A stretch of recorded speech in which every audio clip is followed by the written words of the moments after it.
Today is a triumph for freedom as huge as any victory that's ever been won on any battlefield. Yet to seize the meaning of this day, we must recall darker times. They did not arrive in brave ships in search of a home for freedom. They did not mingle fear and joy in expectation that in this new world anything would be possible to a man strong enough to reach for it. They came in darkness and they came in chains.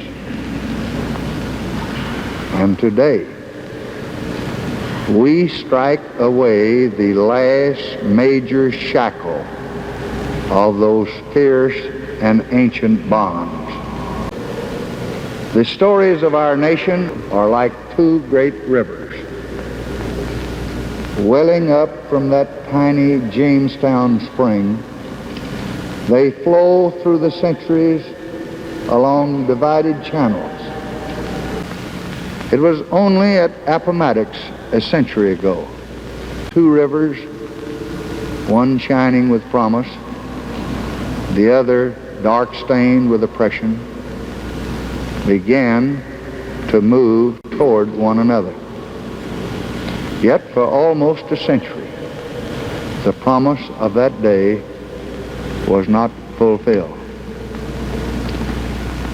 Today is a towering and certain mark that in this generation, that promise will be kept.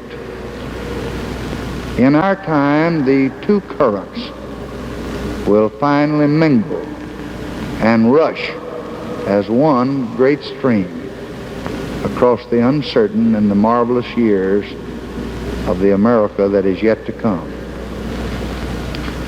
This act flows from a clear and simple wrong.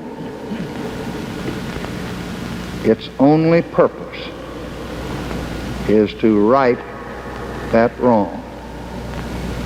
Millions of Americans are denied the right to vote because of their color. This law will ensure them the right to vote. The wrong is one which no American in his heart can justify. The right is one which no American true to our principles can deny. This right to vote is the basic right without which all others are meaningless. It gives people as individuals, control over their own destinies. There were those who said this is an old injustice and there is no need to hurry. But 95 years have passed since the 15th Amendment and the time for waiting is gone. There were those who said smaller and more gradual measures should be tried, but they had been tried.